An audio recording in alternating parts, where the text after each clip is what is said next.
Northeast, southwestern, northwestern.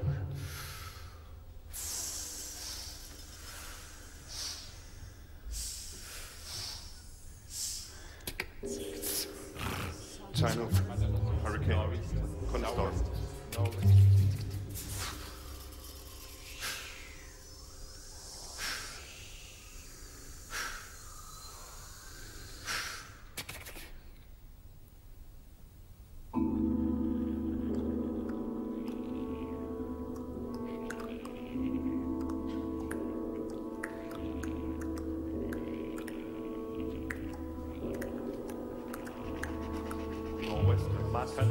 Typhoon, Nori, Sundowner.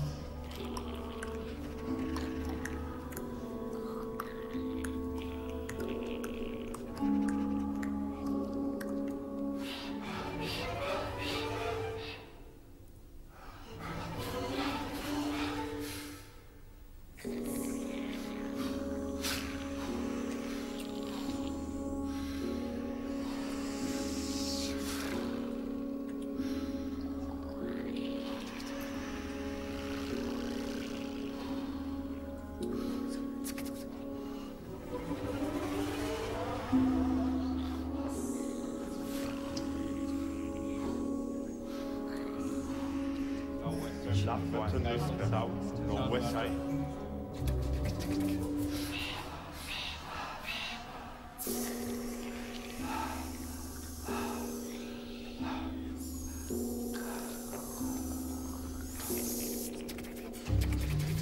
Northwest side. Harry Typhoon, Sundowner.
Of the reactor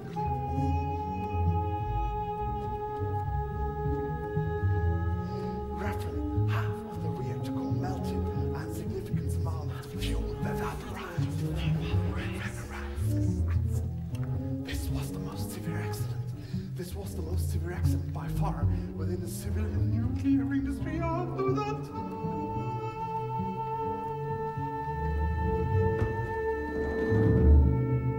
Nor'wester, Sou'wester. Wann hörte ich sie zum ersten Mal, die Namen der Winde?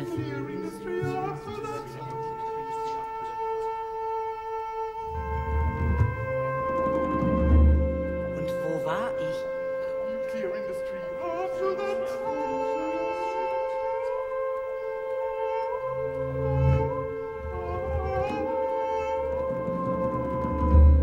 Vielleicht als ich herunterkam, als ich fiel aus Versehen aus der Welt, in der ich lebte.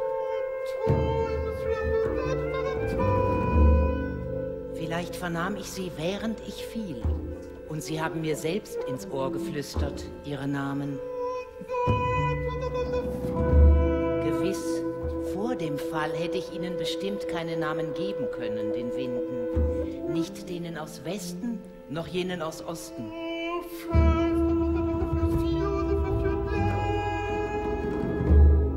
Wo ich vorher lebte, bevor ich fiel, da gab es keine Winde. Es gab nicht einmal den Westen und auch nicht den Osten, nicht den Tag und nicht die Nacht, weder Sonne noch Mond.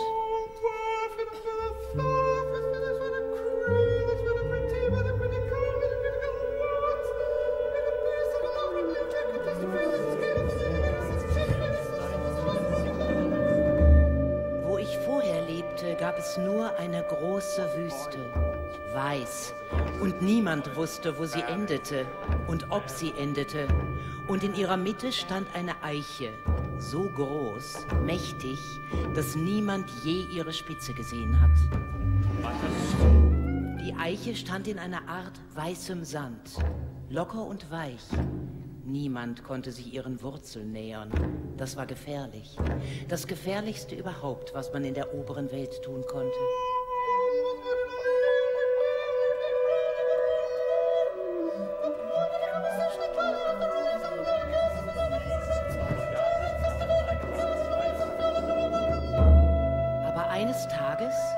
Während ich den Flug eines Vogels mit roten Flügeln verfolgte, setzte ich einen Fuß in den weißen Sand und die Wüste unter mir öffnete sich und plötzlich fiel ich so schnell, dass ich nicht einmal um Hilfe rufen konnte.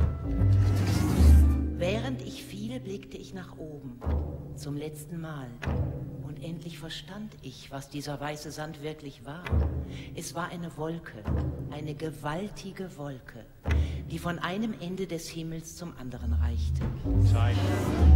Und plötzlich ragten die Wurzeln des Baumes aus der Oberseite, als wäre es ein anderer Baum, der kopfüber nach unten wuchs.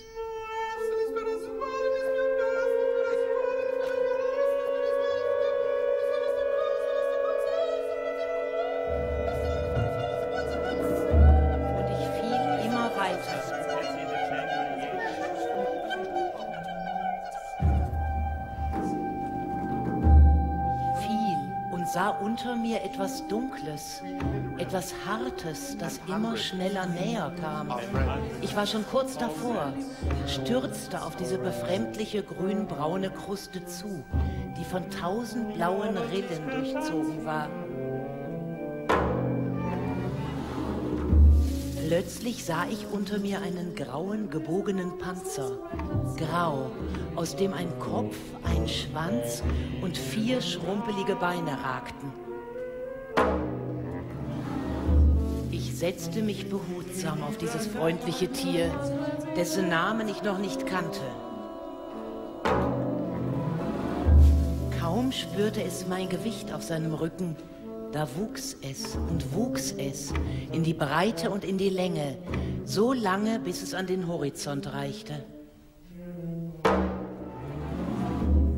Und die Schildkröte, denn so hieß das Tier, wurde so groß, bis es die letzten Winkel der Erde miteinander verband.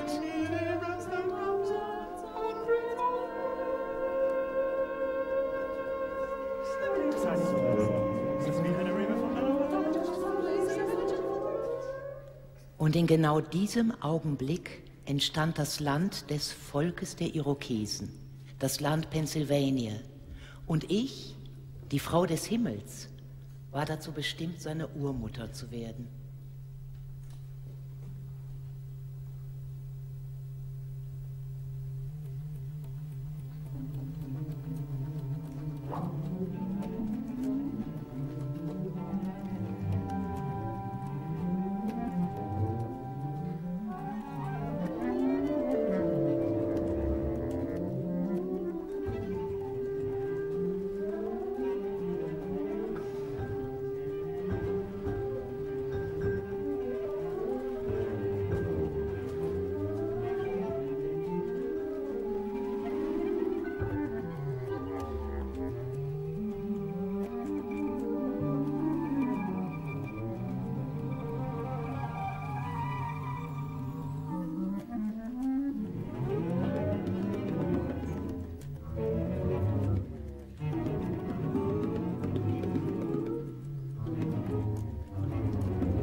das ist Harrisburg und Three Mile Island, also dieser Susquehanna River. Ne? Die Fläche, wo die jährliche sozusagen erlaubte Dosis überschritten worden ist. Ne? Und dann war Nordwind, der Wind hat von West über Nordost-Süd gedreht. Ne? Dann sozusagen dieser Teil verschwindet ja nicht, oder? Aber die unmittelbare Emission eine Stunde später ist dann in die Richtung, oder? Dann dreht der Wind auf Nordost. Das ist schon eine Andeutung, dass einige verstrahlte Luftpakete in diesen Hügeln hängen bleiben. Das halte ich für ganz, ganz realistisch und wichtig. Und da ist zwischendurch 1-2 Stunden, das war 10:30 Uhr, 11:30 Uhr, ist Westwind. Und dann kommt dieser Südwind, das ist klar. Irgendwann um die Mittagszeit hat es dann einen eindeutigen Südwind gegeben. Das heißt, diese Fahnen, diese unmittelbare Emission ist dann eben von Süden nach Norden gezogen. Und dann wird der Wind eher stärker noch und dann würde man sagen, schiebt er das Ganze Richtung Norden, also Nordwesten. Das ist der erste Tag, das ist der 28. März. Schaut euch das mal an, oder? Das ist Westwind, Nordwestwind, oder Nordwind, Nordost, Ost, oder? Südost. Ob der Wind jetzt so hergeht oder so hergeht, das trifft ganz andere Gegenden. Oder da zum Beispiel. Schaut euch das an, wie chaotisch die sind. Die sind ganz schwach, oder? Da war wirklich Südost, Ost kann man sagen. Ne? Einheitlich fast, aber da schaut ihr das da. Ne? Das wechselt ja. Und das ist 10 Kilometer entfernt oder was? 15 Kilometer. Ne? Und die nehmen an, ehrlich, das ist wahr, die nehmen an, dass 50 Meilen weit der Wind immer der ist. Der gleiche ist wie ein Westturm. Und mir sagt man, ich hätte ihre Daten ignoriert. Ich war der Einzige, der diese Daten alle gezeigt hat und verwendet hat. Auch ihre. Three Mile Island. Ihr Westturm. Unverschämt.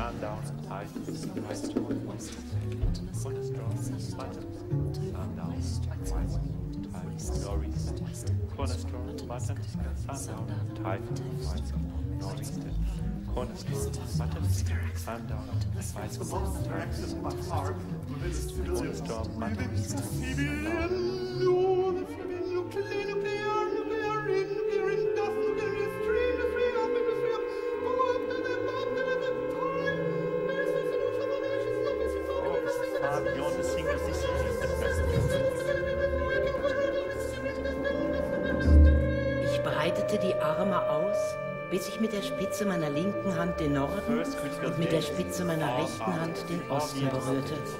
Den Westen mit meiner linken, den Süden mit meiner rechten Ferse. Mein Haupt bettete ich auf den Mount Mitchell und mein Becken tauchte ich in die Wasser des Susquehanna.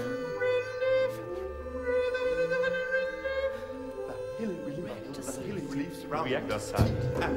Reactor surrounding the surrounding TMI reactor site. Nach 7 Tagen und 7 Nächten kam der Wind aus dem Westen.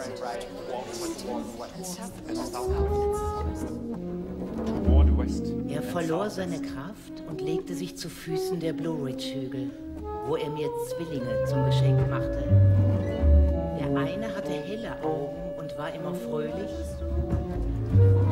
Und er machte sich sofort daran, Blumen zu schaffen und Früchte, die Düfte, die Farben und die Wärme.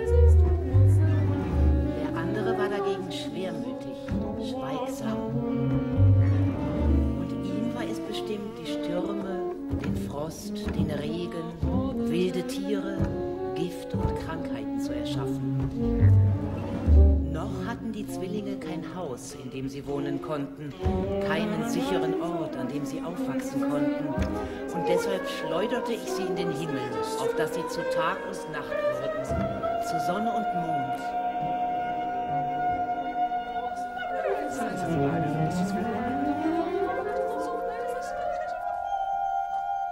Der Wind aus dem Westen schenkte mir daraufhin einen kleinen, freundlichen Wind und nannte ihn Zephyrus.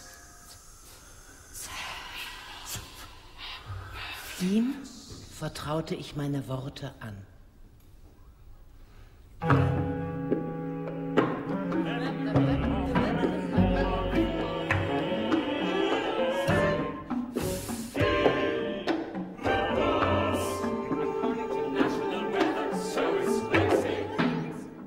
Mostly cloudy with occasional showers.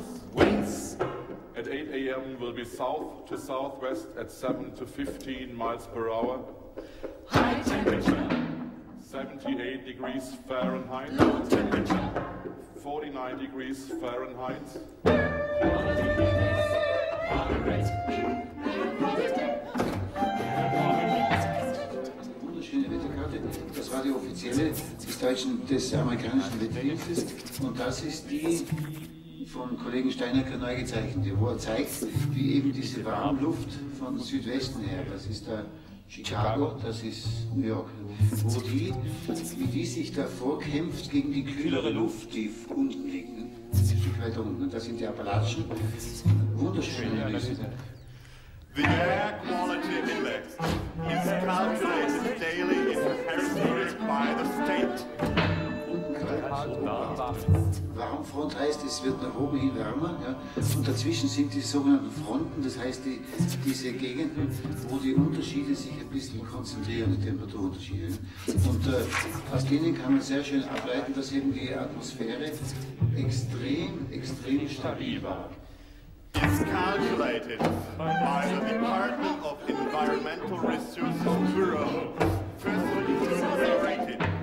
Und das führt dazu, dass eben Turbulenz sehr schwach ist und dass die Luft sich sehr wenig bewegt. Das heißt, dass diese verseuchten Abgasfahnen, diese radioaktiv verseuchten, dass die hohe Konzentration in die umgebenden Hügel gewandert sind. Carbon monoxide, sulfur dioxide, nitrogen dioxide, soiling and ozone.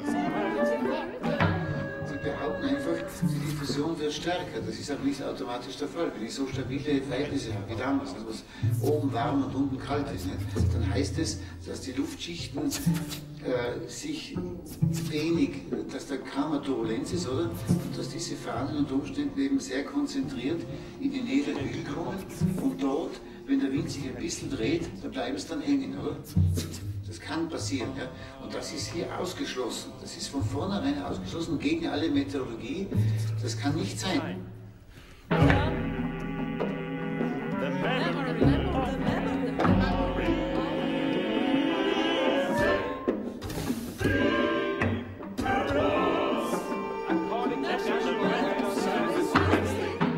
Will be mostly cloudy with occasional showers.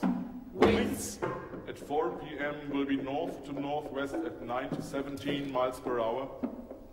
high temperature. 82 degrees Fahrenheit. Low temperature. 52 degrees Fahrenheit. Quality index moderate.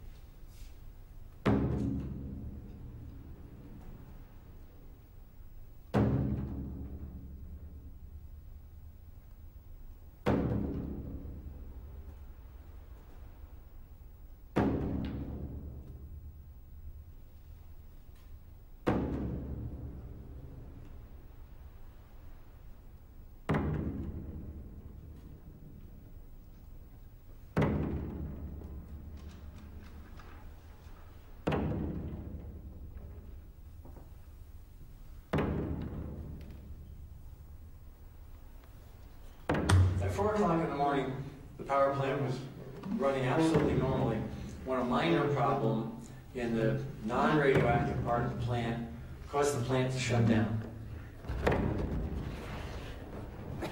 That's the part of the plant that removes the heat from inside the nuclear reactor.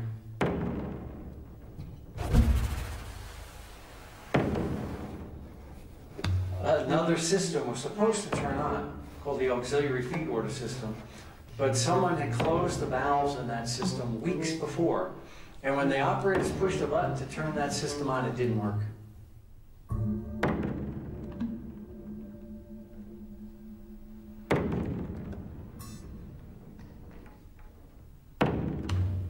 So now there was no way to remove the heat from inside the nuclear reactor.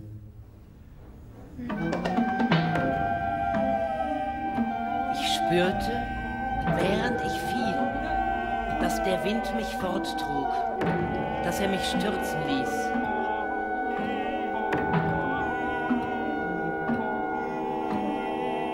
Sicher ist jedenfalls, dass der Reaktor letzten Endes, dass das Kühlwasser verloren gegangen ist zum Teil. The temperatures are going up, the pressure is going up. And the valve on top of the nuclear reactor opened and stayed open. Und dass der Reaktor sich überhitzt hat. Whatever water was inside the nuclear reactor is boiling out over time. Und dass er eine teilweise Kernschmelze erlitten hat. When the nuclear core was exposed to air, it began to get very, very hot. Ungefähr, ich weiß nicht, Größenordnung 50% des Reaktors sind zerstört worden. Well, at 2000 degrees, the nuclear fuel begins to react with water, and it creates hydrogen gas. To react with water. All that hydrogen gas went out the hole in the top of the reactor, out that valve that had opened in the top of the reactor. Now, in the control room, the operators didn't recognize that that valve was open. So for hours, this reactor continued to vent hydrogen gas and radioactive material into the top of the containment.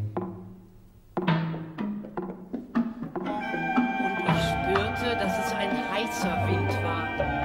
Ein Wind, der aus allen 4 Himmelsrichtungen kam. Und er wurde stärker, immer stärker, während ich fiel. Finally, a new operator came into the control room. And he was looking at the control boards and he noticed the color on that valve was wrong. Das war ein Glück, da hat ein Operator, ich glaube der Name war Medial. And he closed the valve. Der hat den richtigen Schalter betätigt und irgendein Ventil geschlossen oder was, dass das Kühlwasser nicht komplett verloren gegangen ist. Das ist natürlich ein fürchterlicher Unfall mit einer Kernschmelze. And that prevented 3 Mile Island from being even a worse accident than it was. Das war Glück, wie gesagt, sie waren offensichtlich eine halbe Stunde weit weg von einem Unglück in Tschernobyl, also wo es den Deckel des Reaktors weggesprengt hat. Aber ich hörte, während ich fiel, ein lautes Rauschen, einen Windstoß, sowie eine Quelle aus Wasser, das sich seinen Weg aus der Erde bahnt. Und es schien, als käme dieses Rauschen des Wassers und des Windes von dort oben, von dem Ort, auf den ich zustürzte, genau dort, wo die Wunde des Flusses sich verbreitert und wie ein Auge aussieht. Ein großes Auge, aus dem die schwarze Pupille einer Insel blickt. Und das Rauschen wurde immer stärker, genau wie der Wind, während ich fiel.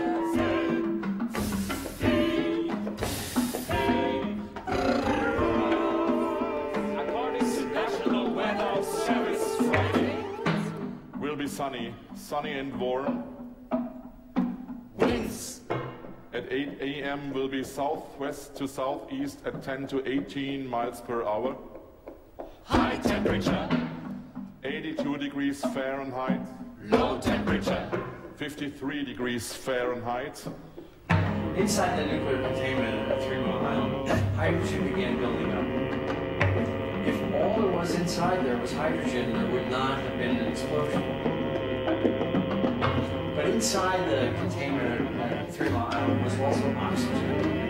So at 1 o'clock in the afternoon, there was a spark. And the spark caused the hydrogen and oxygen to explode.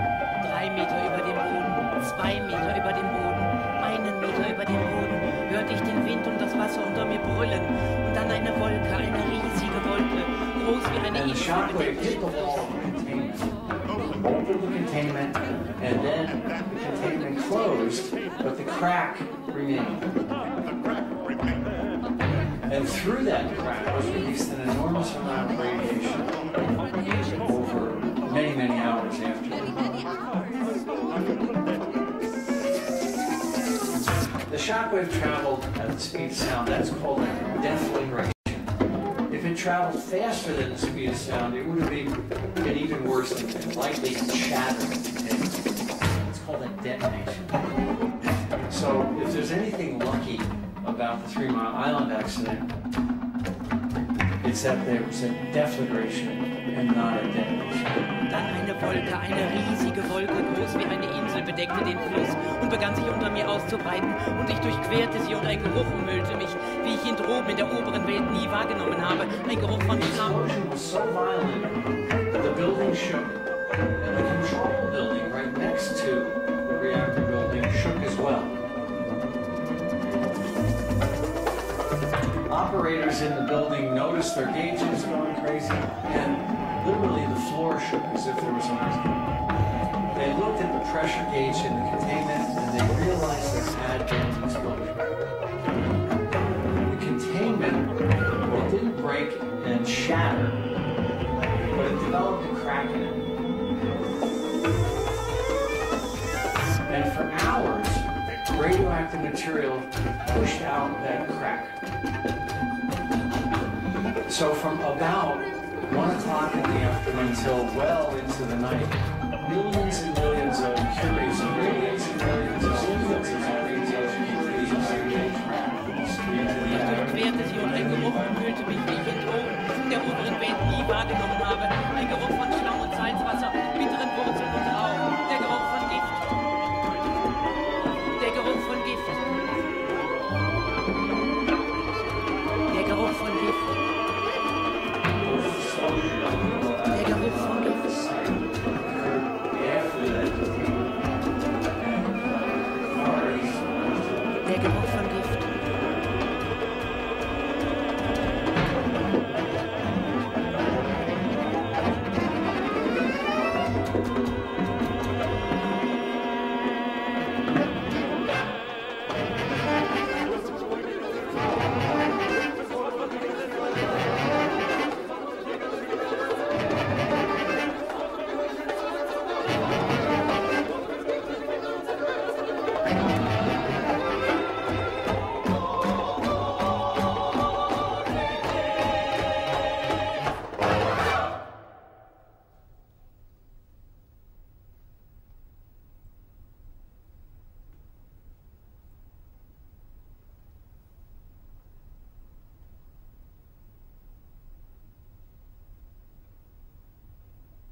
Atembeschwerden, raspy throat, also raue Kehle, metallic taste, geschwollene Lymphknoten, Schmerzen, Gelenkschmerzen, so etwas, so arthritische Schmerzen. Ne? Iodin, das heißt Taste und Odor von Iod. Faulodor, also Gestank, fauler, schlechter Geruch. Wieder Metallic Taste. Menstruationsprobleme. Hautirritation, bitterer Geschmack, das geht so weit mit Hautirritation, gerötete Haut, ja, vieles Metallic Taste. Also dieser Geschmack, den manche auch als Jod, Iodine beschreiben, Schwindelgefühle, Kopfweh, ja, Durchfall, auch eine typische frühe Strahlensymptom von frühen Strahlen, also von Frontosen. Itchy Skin, also Durchfall,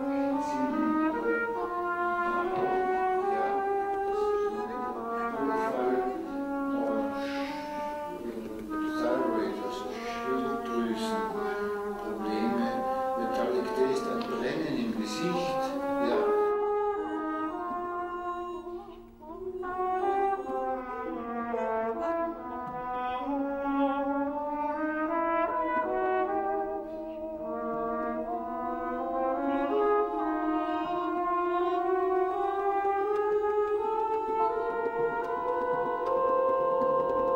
Your body knew when your skin was burning, your eyes were tearing, your nose hurt, your chest hurt, and the metallic taste, and then you had the hair loss. Some people had vomiting and diarrhea.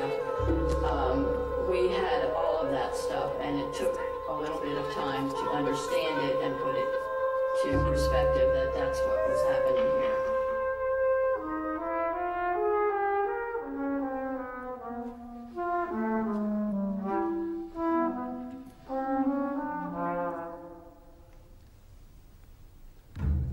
Der Wind, der die Haut aufreißt.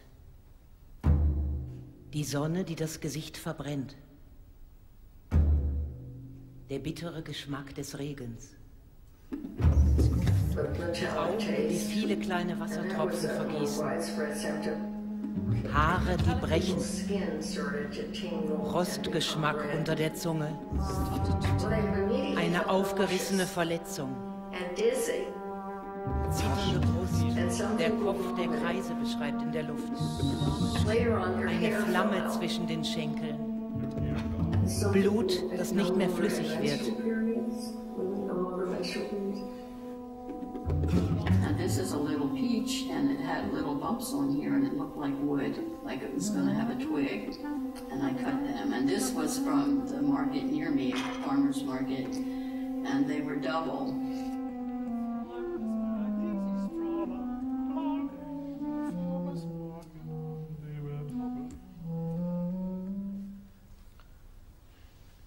Es gibt, wenn man es zynisch formuliert, biologische Messgeräte, nämlich Menschen, Tiere, Pflanzen. Eine Getreideähre. Und das ist der Hauptpunkt. Brightwood Grant. Ein Apfelbaum. Tracy Long. 9 Schafe in Peter Bradfords Farm. Mariolowka. Eine Rose mit 10 Blütenblättern. Zweigeteilte Spitze einer Platane. Grand Gulf. Der Buchenwaldstock beim Fluss. Comanche Peak. Die ganze Familie Edward Taylor. Ein Schwarm von Möwen, der verschwunden ist. South Texas. Barbara, die Tochter von Robert Alvarez und Eleanor Walters. McCarthy Park. Medical pets and cancer statistics. This was a deer that a farmer got with the antlers growing down in the face. And he never saw that before. And then this was that little calf that had a double head. And I went to see the lady. Her husband had died of thyroid cancer. They had many problems on their farm. And that was a double-headed calf.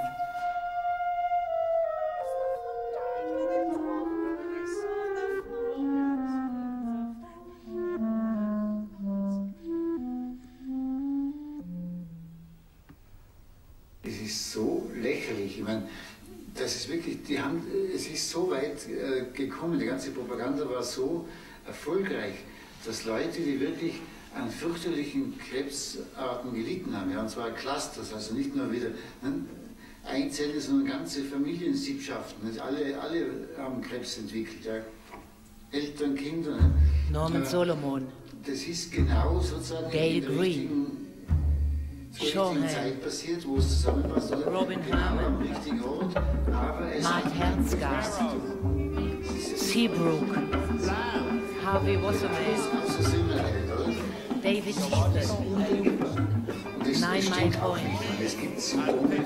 Benjamin K. Soberpool. Midland City. Einige von denen könnte man Stephanie auch dahin tun. Also nicht John J. Kemeny. diese ganzen seltenen Susan Cutter. Auch nicht die meisten dieser Symptome, die man erfüllt von der Einbildung, oder? Henry Claywell Park. Akut kriegt auch kein Leute Laura wieder von, weil sie Zeitung gelesen hat, oder? Kenji Weil Hall. Die Hysterie in den Zeitungen hätte die Krankheit verursacht. Ne? Also da gibt es einfach Grenzen. Manche Leute haben auch Symptome entwickelt, die wussten gar nichts von dem Unfall. Die wussten das gar nicht. Die haben das erst Tage später überhaupt mitgekriegt. Ne? Also das ist... And I didn't see any birds. We stood there and listened, and there were no sounds. There was no sounds of crickets, no sounds of anything. It was totally still. Usually in the spring when the weather's nice, you hear the birds everywhere. No birds. There were always sounds on a farm. There in the morning there are bird sounds, but in the evening there are sounds. There are sounds of all kinds of animals, but they're particularly the insect and cricket sounds, it seemed to me, and that was missing. Warum haben alle Lebewesen und alle Dinge dieser Welt aufgehört zu sprechen?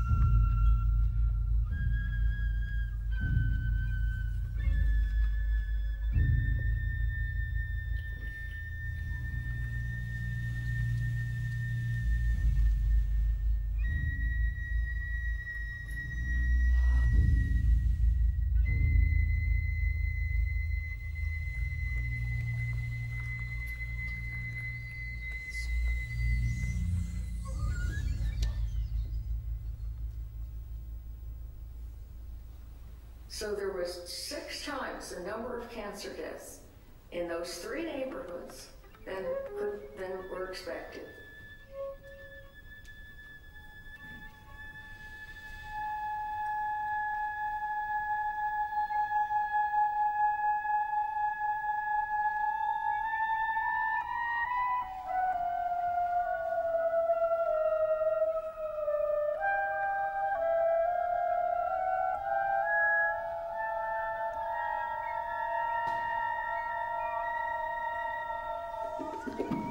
Our daughter was born in 1970, so she was about 9 years old at the time of the accident. In 2004, my wife and I were on a vacation in Florida, and on the way home, the last night we stayed in the Outer Banks of North Carolina, and we called and talked to her. And she said, "I have some bad news." And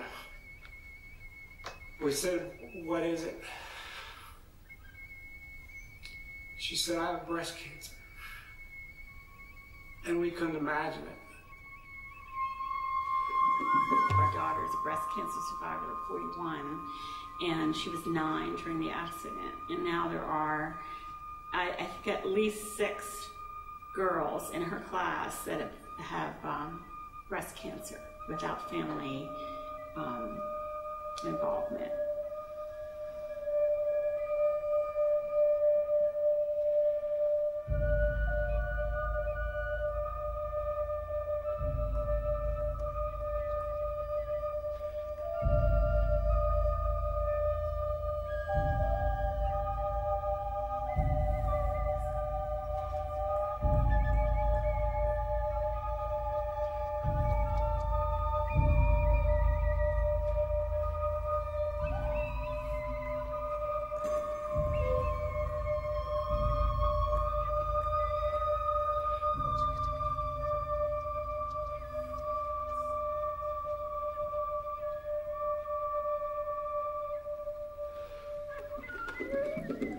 I have had cancer.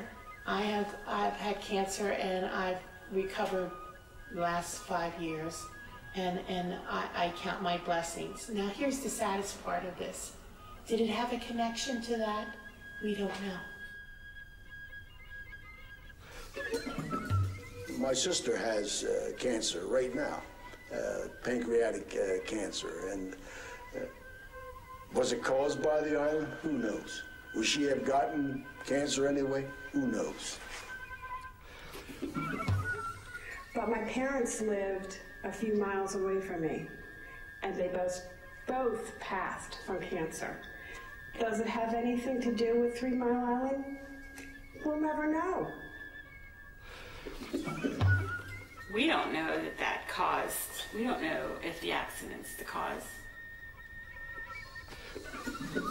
I mean, there have been allegations that the incidence of cancer is extremely higher than it should be. How can you be sure? I mean... It's that constant nagging feeling that maybe it did, you know, and we don't know, and how many other people that have left the area since then. So, yeah, I don't know. It's frustrating. It puts you in an uncertain, you know, in an area of uncertainty, and unfortunately, the potential impacts are significant.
They told no one. They met with the governor of the state of Pennsylvania. An hour later, they didn't tell him. They were on the phone with the Nuclear Regulatory Commission at 5 o'clock in the afternoon. They didn't tell them.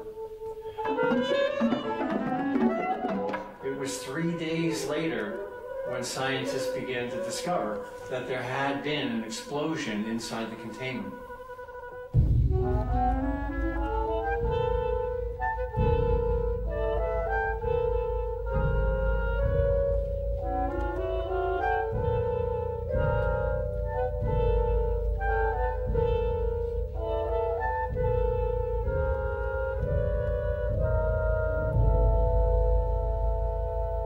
Es war natürlich ganz massive, das kann man ruhig Lügenpropaganda nennen, von den offiziellen Stellen.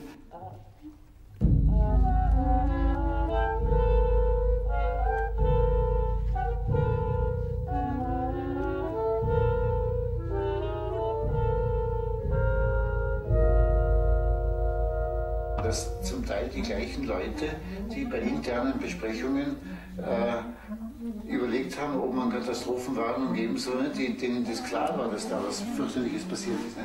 Dass die dann zur Pressekonferenz gehen und der Öffentlichkeit erklären, es ist alles unter Kontrolle, ne? Es ist praktisch nichts herausgekommen, ja? Es ist nichts passiert. Die gleichen Leute.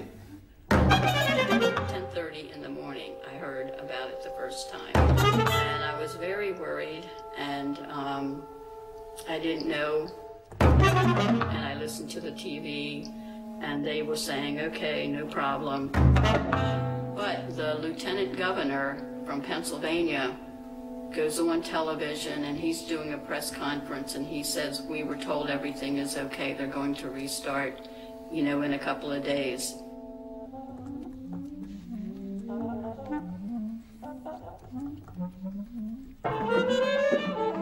So from about 1 o'clock in the afternoon until well into the night, millions and millions of curies of radiation were released through that crack into the environment. I think the radiation releases were somewhere over 150 million curies, and perhaps as high as 1 billion curies of radiation were released. But yet, the nuclear industry says it's only 10 million.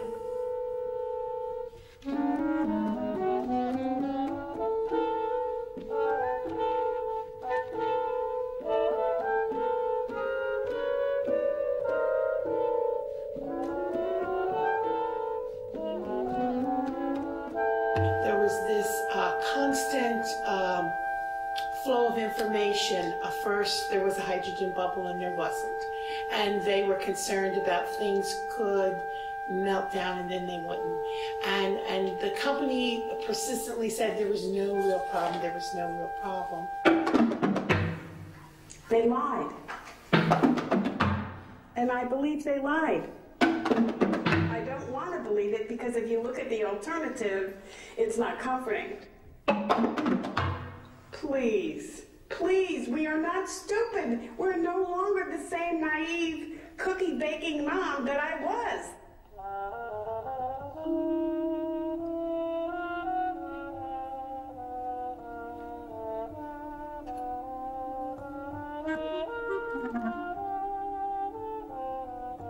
My own feeling is this is a criminal act that has happened here.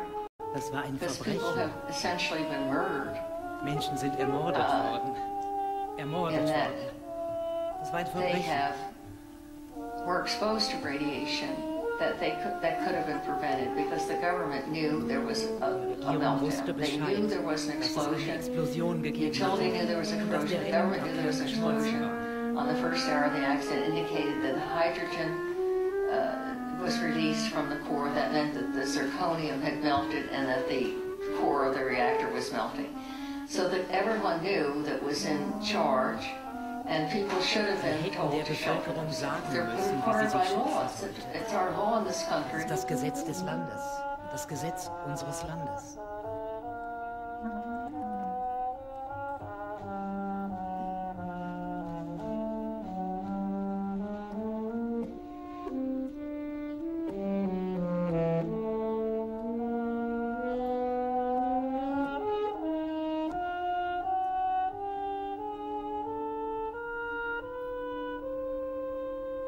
I hate what they did, and I hate their arrogance, but hating them is never going to solve anything.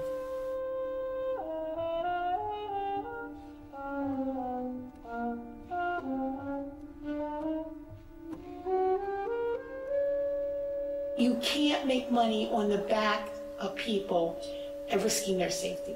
You cannot do that.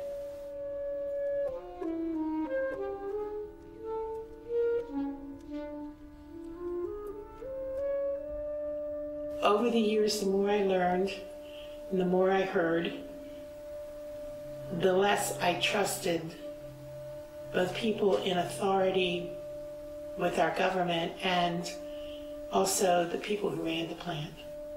And that's sad. It's like a loss of innocence.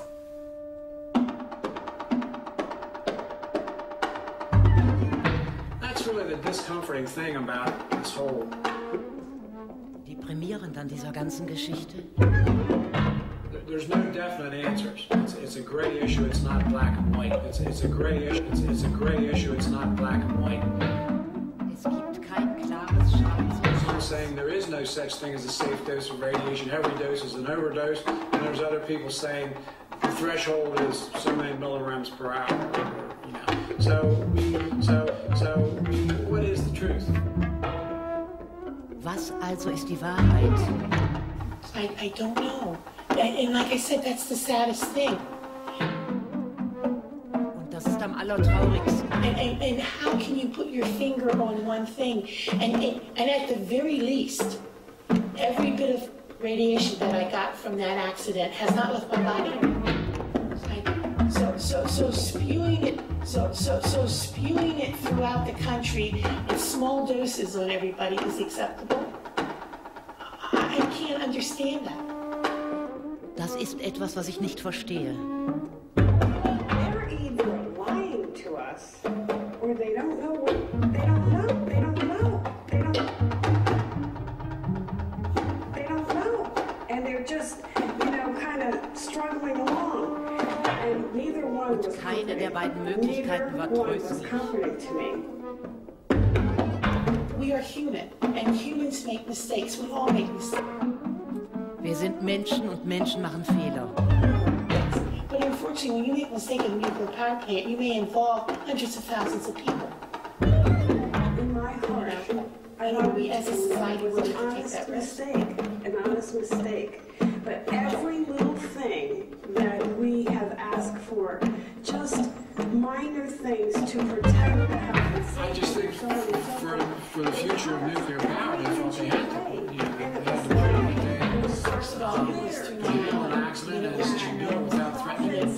public health and safety.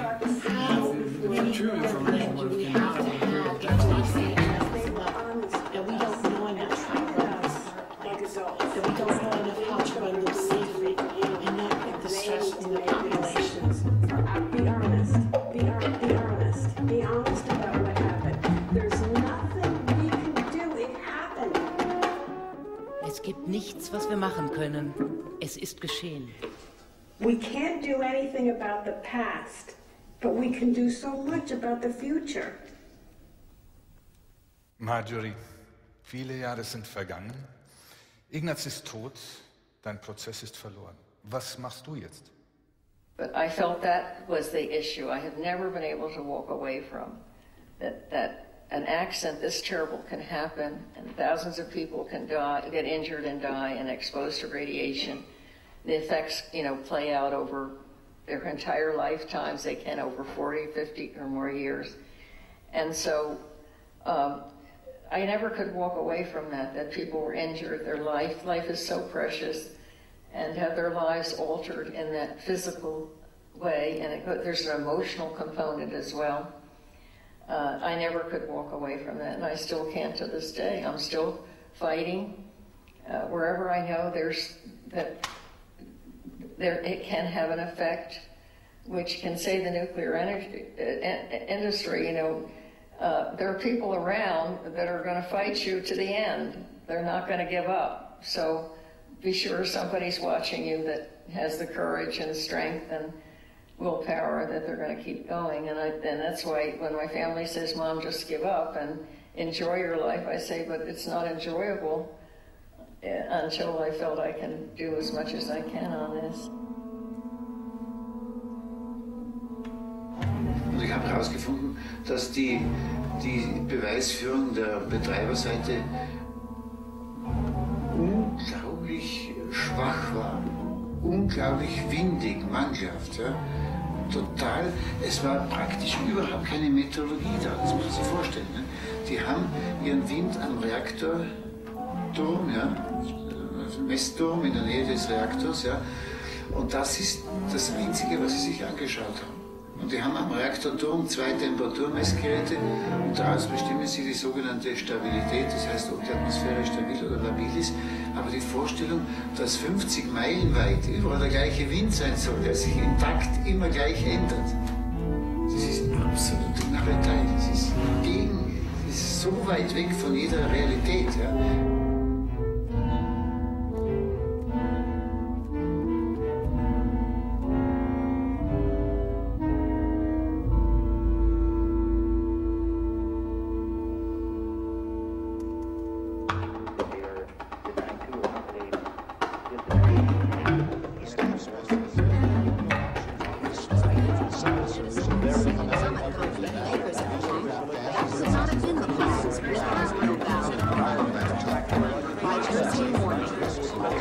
Everything is under control. There is and was no, everything is under control. There is and was no danger to public health and safety.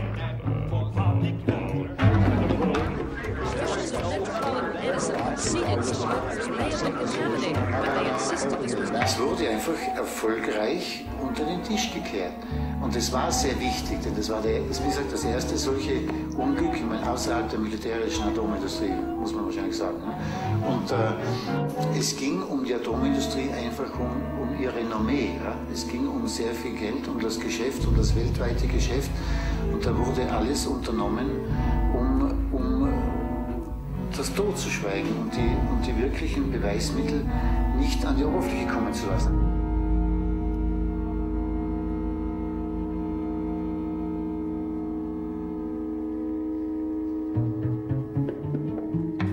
When 3 Mile Island happened, there were about 40 nuclear power plants that were operating and another 60 that were being built. It was an enormous investment. It was well over $1 trillion in 1978. So there was a lot of pressure to make sure that nuclear power continued.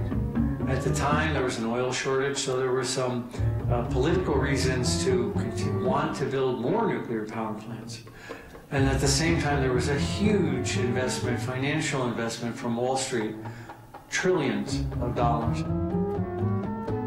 Not absolutely sure.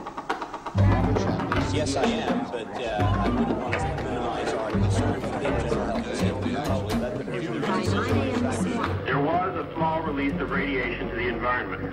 There was a small release. There was a small release of radiation to the environment.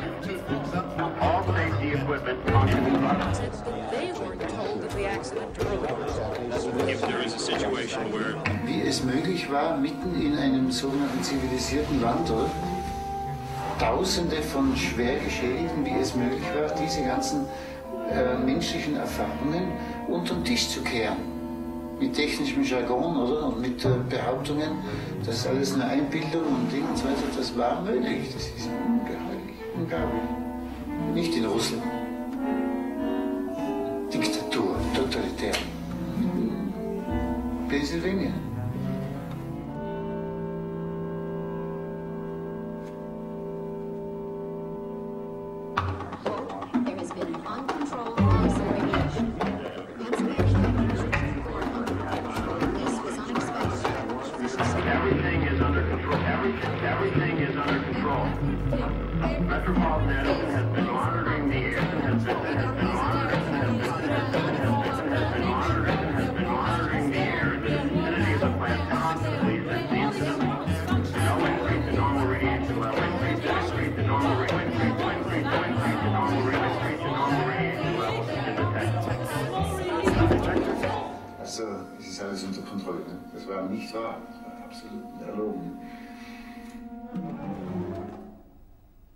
Marjorie, was war er für ein Mensch?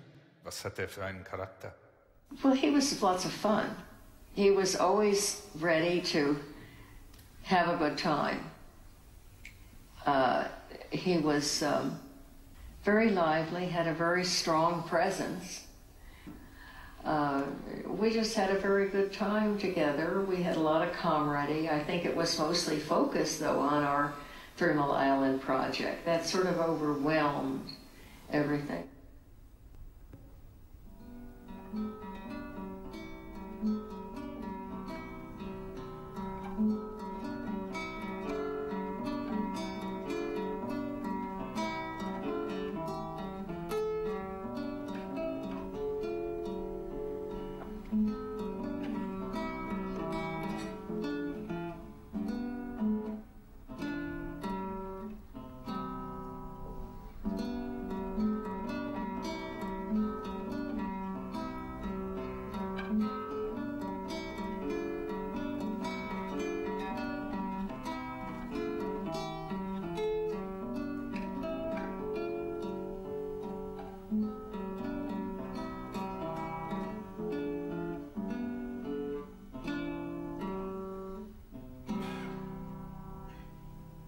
Ignaz, wie geht es dir?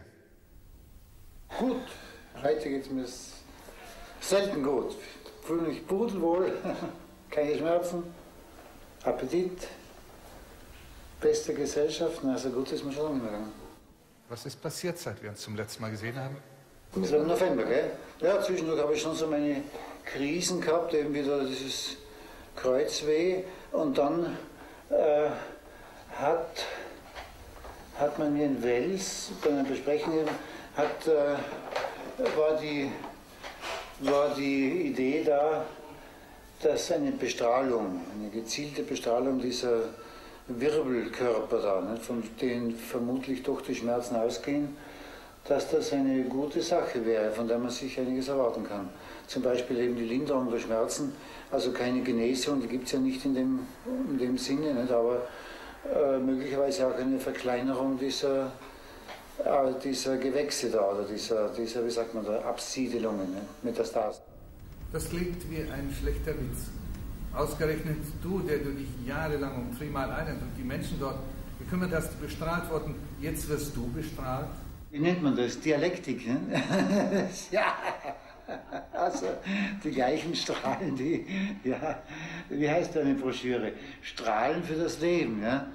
Also ich weiß gut genug aus theoretischer Beschäftigung, wie schädlich Strahlen sind. Auch die sind nicht gesund im Prinzip, keine Strahlung ist gesund, aber in dem Fall ist sozusagen die Bilanz, oder? Risiken gegen Schäden ist einfach so, dass man sagen muss, wenn ich Krankheit habe ich sowieso, und dann nützt nur ein starkes Mittel dagegen. Das leuchtet mir ein, und ich sage, die Bündelung auf dieses betroffene Gewebe, das leuchtet mir auch ein, oder? Und da vertraue ich den Spezialisten, dass die das können. Nicht? Was soll ich machen? Also es ist dialektisch, keine Frage. Ausgerechnet ich, aber es gibt so viele solche Sachen. Nicht? Und das ist nur ein Stück Dialektik unter sehr vielen. Ich sage immer, ein Beispiel ist meine Frau, Gabi, ne? Meine zweite. Wir haben uns kennengelernt durch die Anti-Atom-Bewegung. Das heißt, wenn es keine Atomkraftwerke gäbe, hätten wir uns nie kennengelernt. Das kann man auch so eine Dialektik nennen. Ne? Apropos, sind Atomkraftwerke heute sicherer geworden? Ja, das glaube ich nicht. Ich meine, die 3 Mile Island ist eine drastische Illustration der Gefährlichkeit der Technologie, trotz allem. Ja, das ist einmal die eine Seite. Ne? Selbst der Atomreaktor, wobei die Brennstäbe, die dann daneben gelagert sind, anscheinend ja noch das weitaus größere Problem sind, über das kein Mensch spricht. Ja? Das wäre doch die Aufgabe der Politik. Aber die Politik lebt nur von Großprojekten momentan. Ne? Eines größer als das andere. Der Staudamm da und ein noch größerer da und die Autobahn da, und es wird immer alles noch teurer und noch größer. Die Frage, wenn ich etwas erreichen will, zum Beispiel Mobilität, oder dass die Leute eben von da nach dort kommen, ja, wie könnte ich das mit wenig Aufwand bewältigen? Nicht mit viel Aufwand, sondern mit wenig. Das ist eine verbotene Frage. Ja? Die gibt es nicht. Dabei ist es die einzig sinnvolle. Das ist ja eigentlich eine Tradition, keine schlechte, eine Tradition unseres Handwerks von mir aus, oder? Wie kann ich ein Problem sparsam lösen, oder? Ob das jetzt ein Haus ist, eine Hausmauer oder ein Fenster oder irgendwas, mit wenig Aufwand, nicht mit möglichst viel Aufwand. Das ergibt keinen Sinn. Das hat mein Vater noch als Zimmermeister so praktiziert. Ist mir bis heute eine Lehre, ich habe das nicht ganz vergessen. Ja? Auch in der Wissenschaft ist ja nicht das eine Lösung, was mit fürchterlich viel Aufwand irgendein so ein Resultat bringt, oder? So ein winziges, sondern was mit wenig elegant funktioniert, was mit wenig Aufwand ein Problem sichtbar macht und vielleicht sogar löst. Ja? Das ist die Eleganz dabei. Okay. Danke. Ignaz, was tut dir am meisten leid in deiner jetzigen Situation? Ja, dass ich nicht die Kräfte habe, Themen, die noch da sind, noch nicht fertig bearbeitet sind, weiter zu bearbeiten. Aber wer weiß, vielleicht wirst du dann auch eine große Rolle spielen. Also das gibt mir wieder Auftrieb. Ne? Alles, was wir noch zusammen machen können, ja, ich hoffe, aber es ist auch mein eigenes Problem. Es ist nicht so leicht, sich zu konzentrieren, auch für mich nicht. Jeder Zeit war es Schwäche, ich war einfach so schwach und so. Das ist nicht lustig, der Zustand, wo man sich zu jeder Bewegung zwingen muss und zu jedem Schluck essen, das war nicht fein, aber das ist momentan besser. Und ich freue mich im Moment wieder einmal auf wenn das ein bisschen so weitergeht, ja, auf eine produktivere Phase. Hoffe ich sehr. Ja, aber ich kann auch einiges hinterlassen, und das wäre mein größter Traum, wenn ich das eine oder andere auf Schienen bringen kann, oder? Ignaz, bist du ab und zu noch glücklich? Ja, auf jeden Fall. Sehr. Na, total. Ich meine, allein die Möglichkeit, dass ich bin ganz gern bei mir selber, sagen wir mal so. Ja, ich lese gern, ich denke gern an alle möglichen Begebenheiten nach und Freunde und Erinnerungen und Dinge. Na, um Gottes Willen, na, was will der Mensch? Na, sehr. Das ist Unglück. Krankheit ist in dem Sinne auch kein Unglück. Das ist halt eine wie soll ich sagen, vielleicht eine Prüfung, eine gewisse oder ja, okay, passiert, aber das möchte ich nicht als Unglück bezeichnen. Wenn ich ständig Schmerzen hätte, das wäre furchtbar. das wäre jetzt wirklich ein Unglück, weil du bist ja hilflos. Das ist, dem ausgesetzt zu sein, das wäre wirklich tragisch. Gar anders. Aber nachdem es die Möglichkeiten gibt, das unter Kontrolle zu bringen, ist das alles halt ein gewisser Kampf und eine gewisse Prüfung, das kann man vielleicht so sagen. Ne?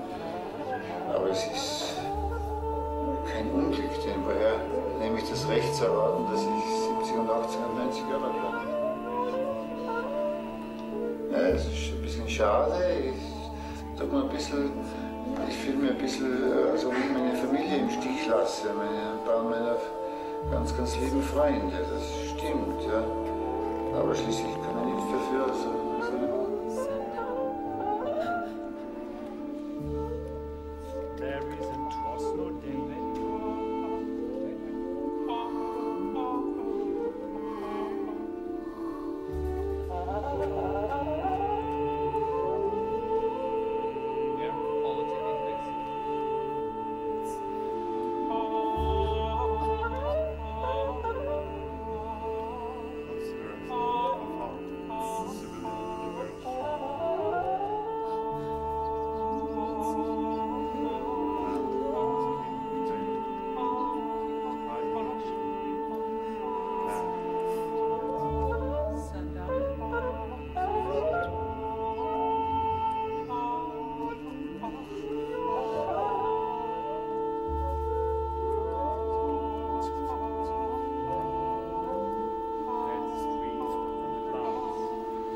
Mir liegt das, wofür Marjorie kämpft und Ignaz kämpfte, ebenso am Herzen. Gerechtigkeit, wenn auch noch so spät, für die aufrechten Bürger und die Opfer, für die man vielleicht trotzdem noch etwas tun kann. Das ist der entscheidende Punkt, dass die Wahrheit ans Tageslicht kommt. Das könnte noch möglich sein, auch wenn ich mir nicht sicher bin. Ich heiße Johannes Vergeiner. Ich bin Meteorologe und Ignaz war mein Vater.